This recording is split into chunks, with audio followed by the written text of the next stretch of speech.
Hello dear students, સ્વાગત છે તમારું આપણી video series some basic concepts of chemistry. એની પહેલાના વિડીયોની અંદર આપણે શીખાતા સ્ટોકિયોમેટ્રી અને રાસાયણિક સમીકરણનું સંતુલન. એનો જ ઉપયોગ થઈને હવે કેટલાક ક્વેશ્ચન્સ આપણે શીખશું કે જેમાં તત્વયોગમિતિનો ઉપયોગ થતો હશે.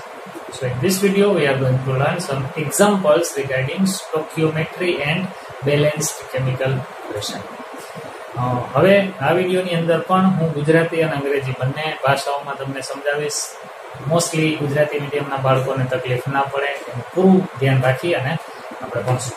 તો તમારી નોટ અને પેન તમારી સાથે લઈ લો અને આપણે સ્ટોકિયોમેટ્રી રિલેટેડ ક્વેશ્ચન સોલ્વ કરવાનું શરૂ કરીએ. જુઓ, ક્વેશ્ચનનું સ્ટેટમેન્ટ તમારી સામે છે. આપણી ટેક્સ્ટ બુકમાં આપેલું જ એક્ઝામ્પલ છે. Calculate the amount of water produced by combustion of 16 gram of methane. આપણને એવું કહે છે કે 16 ગ્રામ મિથેનના combustion means દહન, સળગાવવામાં આવે. જો 16 ગ્રામ મિથેનને સળગાવવામાં આવે તો calculate the amount of water produced. પાણી જે બને છે એ કેટલું બનશે આપણે જોવાનું છે. 16 ગ્રામ મિથેનના દહનથી ઉત્પન્ન થતું પાણી કેટલું એ આપણે શોધવાનું છે. તો આ શોધવા માટે આપણે પહેલા સમીકરણ તો લખવું જ પડશે. તો રાસાયણિક સમીકરણ લખીએ. પહેલા મિથેનનું દહન કરવાનું છે એટલે CH4. કમ્બશનની રિએક્શન હોય એટલે હંમેશા ઓક્સિજન સાથે જ એની પ્રક્રિયા કરવાની. અને જેમ મેં પહેલાના લેક્ચરમાં કીધું હતું કે જ્યારે પણ હાઇડ્રોકાર્બન સળગે બે વસ્તુ બને.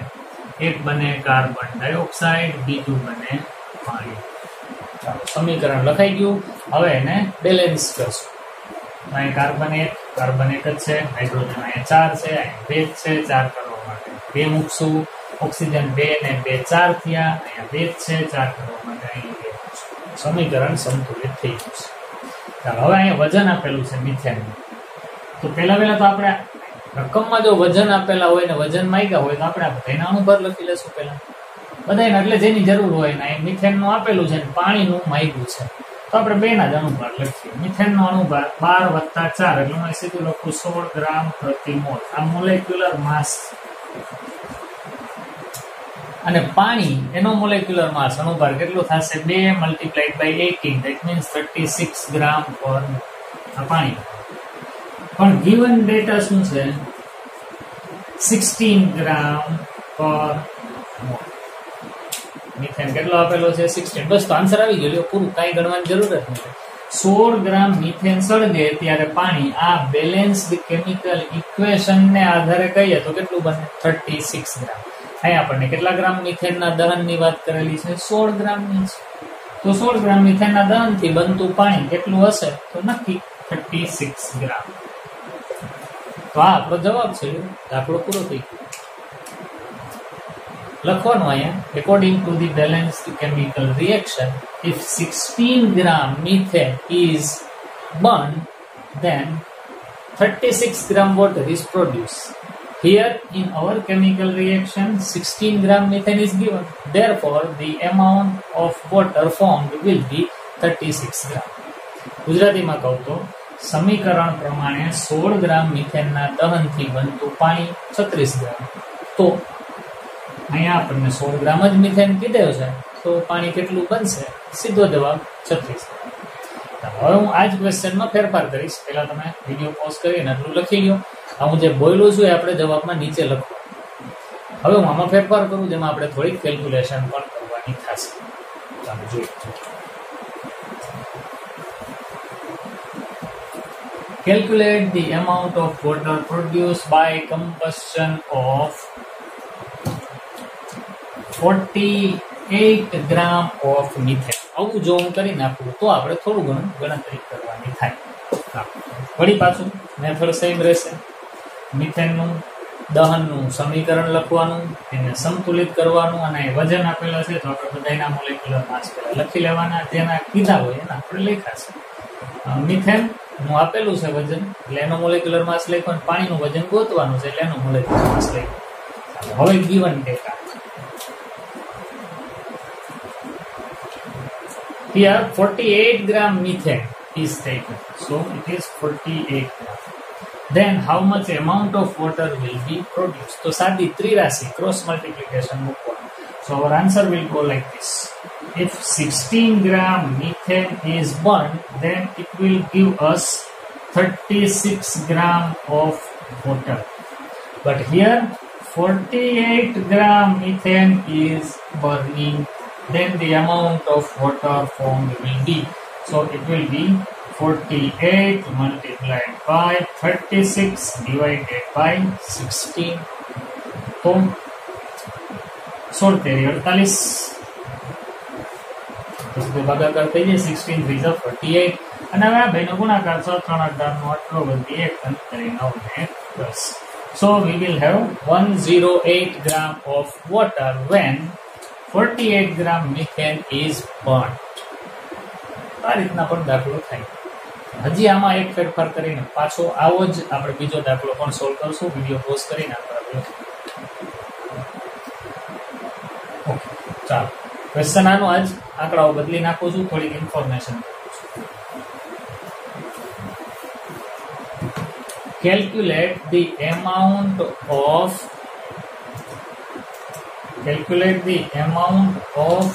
O2 required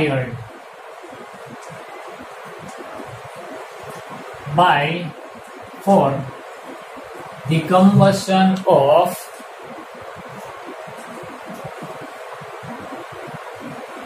24 gram of methane. ચાલો આવું પૂછે છે.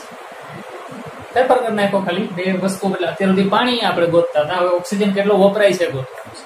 હજુ calculate the amount of O2 required for the combustion of 24 gram of methane. તો અહીંયા આપણને મિથેનનું વજન આપેલું છે એટલે આપણે મિથેનનો અણુભાર લેશું અને કોનું વજન ગોતવાનું કીધું છે ઓક્સિજનનું, તો આપણે ઓક્સિજનનો અહીંયા અણુભાર લખવો પડશે. તો આપણને ખબર છે molecular mass of O2 is 32, but here we have two such O2 molecules. So 32 multiplied by 2 multiplied by 32, that means 64 gram per mole. અહીંયા આપણે આની જરૂર હવે પડશે નહીં, આ બે આંકડામાં ધ્યાન દેવાનું. ચાલો હવે given data જુઓ જી બરાબર કેટલું આપેલું છે 24 ગ્રામ ઓફ મિથેન. 24 ગ્રામ મિથેન આપેલું હોય ત્યારે O2 કેટલું વપરાશે ગોતવાનું છે. તો ભાઈ સીધી સાદી વાત ક્રોસ મલ્ટીપ્લિકેશન જ આપણે મૂકશું. હવે રીતના ગણશું આપણે. If we have 16 gram methane, then it will require 64 gram O2. But here we have 24 gram methane, then the amount of required O2 will be, so in that case 24 multiplied by 64 divided by 16. Again 16 ચોકું 64 અને 24 ચોકું 96. So 96 gram O2 will be required for the complete combustion of 16 gram of methane. So 24 gram of methane. 24 gram methane ને હળગાવવો હોય તો ઓક્સિજનનું વજન કેટલું જોઈએ 96 ગ્રામ oxygen જોઈએ. આવી રીતના દાખલા સ્ટોકિયોમેટ્રી રિલેટેડ પૂછી શકાય. હજી આપણે એકાદ બે જોઈએ, એકાદું MCQ જોઈએ એટલે આપણને ખ્યાલ આવે કે એને કઈ રીતે આપણે સોલ્વ કરી શકીએ. વિડિયો પોઝ કરીને આ લખી લ્યો પછી આગળ. ચાલો હવે આ ક્વેશ્ચન જોઈએ. The moles of O2 required for reacting with 6.8 gram ammonia is. તો અહીં કેવું કીધું, જો 6.8 ગ્રામ એમોનિયા સાથે વપરાતા ઓક્સિજનના મોલ શોધો. એકનું વજન આપેલું છે, બીજાના મોલ ગોતવાના.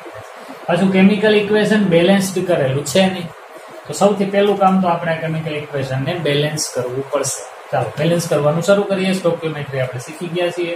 નાઇટ્રોજન અહીંયા 1 છે, અહીંયા 1 જ છે. હાઇડ્રોજન અહીંયા 3 છે ને અહીંયા 2 છે. નહીં ચાલે તો શું કરવું પડશે, તો કે અહીંયા આપણે 2 મૂકશું અને અહીંયા મૂકી દઈશું 3. એટલે હાઇડ્રોજન 6 થઈ ગયા. ઓક્સિજન જુઓ તો અહીં કેટલા છે 3 + 1 એટલે 4. તો અહીં ઓક્સિજન કેટલા છે 2. 4 કરવો હોય શું મૂકવાનું, અહીંયા 2. હવે પાછી તકલીફ ઊભી થશે. જો નાઇટ્રોજન અહીં કેટલા થયા 2, અહીં નાઇટ્રોજન કેટલા છે 1 જ. 2 કરવો હોય તો અહીં શું મૂકવાનું 2. જ્યારે અહીંયા તમે નાઇટ્રોજન 2 કરવા માટે બગડો મૂકશો તો ઓક્સિજન અહીં 2 થઈ ગયા ને. તો જુઓ તો ઓક્સિજન કેટલા થયા 2 + 3 એટલે 5. જ્યારે અહીં તો ઓક્સિજન 4 છે, આપણે અહીંયા 5 રાખવાના છે. તો શું કરવું પડે ખબર, આવું કરવું પડે 2.5 અથવા 5/2 એવું તમે લખી શકો ત્યાં. તો 2 × 2 એટલે 5 થઈ જાય. આ રીતના ઇક્વેશનને પહેલા તો બેલેન્સ્ડ રાખવું પડશે. હવે આપણને જે માહિતી કીધી છે એમાં 6.8 ગ્રામ એમોનિયા, એના માટે જરૂરી ઓક્સિજનના મોલ કેટલા એ ફાઇન્ડ કરવાના. તો આનું વજન આપેલું છે ને આના મોલ નાખ્યા છે. ચાલો તો આનું પહેલા આપણે મોલેક્યુલર માસ લખશું એટલે આપણને ખ્યાલ આવશે. Atom molecular mass of ammonia is 17 ગ્રામ પ્રતિ મોલ આનો અણુભાર છે, પણ એને ગુણ્યા 2 છે એટલે 2 ગુણ્યા 17 એટલે ખરેખર કેટલું થાય 34 ગ્રામ પ્રતિ મોલ એ આનું ટોટલ માસ છે. એટલું જો એ ઓક્સિજન આરે રિએક્ટ કરતું હોય તો કેટલા મોલ ઓક્સિજન જોઈએ? 2.5 મોલ O2 જોઈએ. ક્યારે? 34 ગ્રામ પ્રતિ મોલ, 34 ગ્રામ એમોનિયાની ઓક્સિજન સાથે પ્રક્રિયા કરાવવા માટે જરૂરી ઓક્સિજનના મોલ કેટલા? 2.5. અહીંયા આપણે એનું વજન ન લખ્યું. શું કામે? તો કે આપણને ઓક્સિજનના મોલ જ માંગ્યા છે જવાબમાં, એટલે આપણે મોલ જ રાખ્યા. બાકી એ વજન માંગ્યો તો એના અણુભારમાં ફેરવીને લખત. તો 2.5 મોલ O2 ની જરૂર પડે. તો અહીં ક્વેશ્ચનમાં શું કીધું? 6.8 ગ્રામ એમોનિયા માટે કેટલું? તો સાદી ત્રિરાશી જ મૂકવાની છે. વળી પાછું હું લખું છું કે 34 ગ્રામ એમોનિયા હોય તો એના માટે જરૂરી O2 ના મોલ 2.5 મોલ. તો 6.8 ગ્રામ એમોનિયા માટે જરૂરી O2 ના મોલ કેટલા? તો ત્રિરાશીમાં આપણે આમ લખીએ 6.8 multiplied by 2.5 divided by 34. હવે આને સાદું રૂપ આપવું કોઈ ભૂલ ન પડે એ માટે તો ઉપરના 68 divided by 10 multiplied by 25 divided by 10 multiplied by 34. તો 34 2 68 થાય, 25 2 50, 50 ના છેદમાં 100, 50 ના છેદમાં 100 એટલે 1/2 એટલે 0.5 મોલ O2 એવો આપણો જવાબ થાય. એવો એક ઓપ્શન આપેલો જ હશે 0.5 મોલાર. ઓપ્શન ડી એ આપણો સાચો જવાબ છે. તો આ તમને એક સેમ્પલ બતાવ્યું મેં. આ રીતના ક્વેશ્ચન્સ હોઈ શકે જેઈ અને નીટની પરીક્ષામાં અને બોર્ડની પરીક્ષામાં પણ. તો ખાલી સ્ટોકિયોમેટ્રી એ તો બહુ નાનકડો ટોપિક, ટેક્સ્ટબુકમાં થોડુંક વર્ણન આપેલું હોય છે, પણ આપણે બીજી રેફરન્સ બુક સોલ્વ કરીએ તો આપણને ખ્યાલ આવે કે કઈ રીતે ક્વેશ્ચન પૂછાય છે. અત્યારે મેં તમને આ ક્વેશ્ચન લખાવ્યો છે, આ બુકમાંથી લખાવ્યો છે. તમને એક વિડીયો મેં અલગથી બનાવીને અપલોડ કરેલો છે. જો તમે ન જોયો હોય તો જોઈ લો. લિંક પણ તમને અહીં ઉપર આઈ બટન ઉપર ક્લિક કરશો એટલે મળશે. એ વિડીયોની અંદર કઈ કઈ બુક્સ રિફર કરી શકાય એનું મેં તમને ડિટેલમાં એક્સપ્લેનેશન આપેલું છે. એ પણ તમે જોઈ લેજો એટલે તમને ખ્યાલ આવશે. દિનેશ એબ્રિજ નીટ ગાઈડમાંથી મેં આ ક્વેશ્ચન લીધો છે. હજી આપણે એવા એકાદ બે ક્વેશ્ચન જોશું, પછી આપણો વિડીયો પૂરો કરશું. તો વિડીયો પોઝ કરીને લખી દો. ચાલો નેક્સ્ટ ક્વેશ્ચન જોઈએ. સ્ટેટમેન્ટ સમજીએ પહેલા. How much amount of Fe on reacting with 36 gram H2O forms Fe3O4. એટલે કે 36 ગ્રામ પાણીની સાથે કેટલા ગ્રામ લોખંડની પ્રક્રિયા થવાથી Fe3O4 બનશે? આ ક્વેશ્ચન છે. Fe નો પરમાણુ ભાર અહીંયા આપી દીધો છે. જનરલી બધા ક્વેશ્ચનમાં આપેલો જ હશે એક્ઝામ, એટલે પરમાણુ ભાર તમારે યાદ રાખવાની જરૂર નહીં પડે. અણુભાર તમને ગોતતા આવડે છે. તો સૌથી પહેલું કામ આપણે Fe3O4 બનતું હોય એવું સમીકરણ લખવું પડે.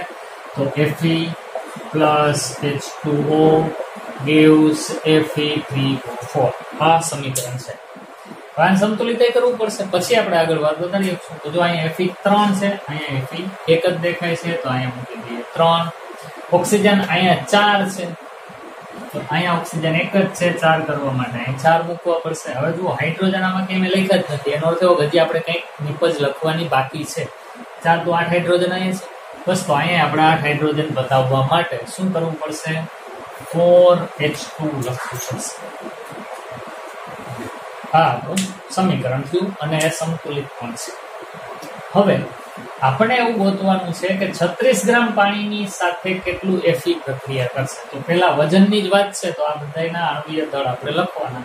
તો જોવા ધ્યાન, આનું મોલેક્યુલર માસ લખીએ Fe 3 ગુણ્યા 56. 56 અહીંયા આપેલું છે, 3 મોલ એ છે. તો એનો આપણે ટોટલ અણુભાર ગણશું. પરમાણુ ભાર બહુ થાય 6 3 18 નો આટલો, બધી 1 5 3 15 168 ગ્રામ Fe આપેલું છે. ત્યારે કેટલા ગ્રામ પાણી આરે પ્રક્રિયા કરે છે? જુઓ તો 18 પાણીનો અણુભાર, પણ એમાં 4 મોલ છે. 18 ચોખ્ખું 72 ગ્રામ. બસ તો આના આધારે આપણી ત્રિરાશી ક્રોસ મલ્ટિપ્લિકેશન આપણે મૂકવાનું. So if we have 72 gram H2O, then it will react with 168 gram Fe. જો 72 ગ્રામ પાણી હોય તો એ 168 ગ્રામ Fe સાથે પ્રક્રિયા કરે. પણ અહીંયા કેટલા ગ્રામ પાણી કીધું છે? 36 ગ્રામ.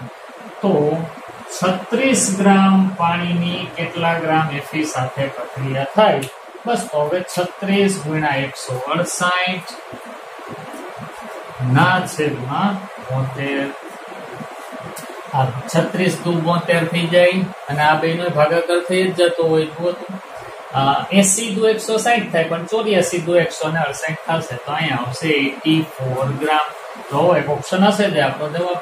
Yes, B is our correct answer. 84 gram જેટલા Fe ની સાથે 36 ગ્રામ પાણી પ્રક્રિયા કરે એટલે Fe3O4 બને. હવે કેટલું બનશે એ પણ તમે કહી શકો. જો 72 ગ્રામ પાણી પ્રક્રિયા કરે ને તો Fe3O4 કેટલું બને છે? 1 મોલ. પણ અહીંયા 72 ના અડધા એટલે 36 ગ્રામ પાણીની પ્રક્રિયા થાય છે તો Fe3O4 કેટલું બને? અડધો મોલ. જો એ રીતના પૂછવું હોય તો આપણે એમ પણ આનો આન્સર આપીશું. તો બાળકો, આ હતા કેટલાક એમસીક્યુ કે જે સ્ટોકિયોમેટ્રી રિલેટેડ હતા. સ્ટોકિયોમેટ્રીના આધારે ઘણા બધા એમસીક્યુ બને. નીટ અને જેઈમાં આ ચેપ્ટરમાંથી મોસ્ટલી સ્ટોકિયોમેટ્રી રિલેટેડ જ ક્વેશ્ચન્સ પૂછાય છે. એમસીક્યુની બુક હવે તમે ખરીદશો, પહેલા પ્રાઇમરી બેઝિસ ઉપર યોગી ખરીદો અથવા તો દર્પણ કે મોડર્ન ખરીદો અને એમાંથી એમસીક્યુ સોલ્વ કરવાના શરૂ કરો. જેમ જેમ તમને મહાવરો વધતો જાય, તમને ઇન્ટરેસ્ટ વધતો જાય, એમ પછી ઇંગ્લિશની પણ કોઈ બુક, રેફરન્સ બુક જે મેં લિસ્ટમાં તમને સમજાવેલી છે એમાંથી કોઈ પણ એમસીક્યુ માટે તમે લઈ અને પ્રેક્ટિસ કરો. 11th અને 12th સાયન્સમાં સૌથી વધુ ફોકસ આપણે એમસીક્યુ ઉપર કરવાનું થાય, કારણ કે આપણો ટાર્ગેટ નીટને ક્રેક કરીને મેડિકલમાં જવાનું અથવા તો જેઈની એક્ઝામને ક્રેક કરીને એન્જિનિયરિંગમાં એડમિશન લેવાનું હોવું જોઈએ. એના માટે પ્રેક્ટિસ બહુ જરૂરી છે. સારું, તો આ વિડીયોમાં આટલું જ. વિડીયો તમને પસંદ આવે તો લાઈક કરો અને તમારા મિત્રોની વચ્ચે શેર પણ કરો. તમારા ડાઉટ કમેન્ટ્સમાં લખીને જણાવો અને જો તમે નવા હો તો ચેનલને સબસ્ક્રાઇબ કરો, બેલ આઇકન પર પ્રેસ કરો. Okay, very nice.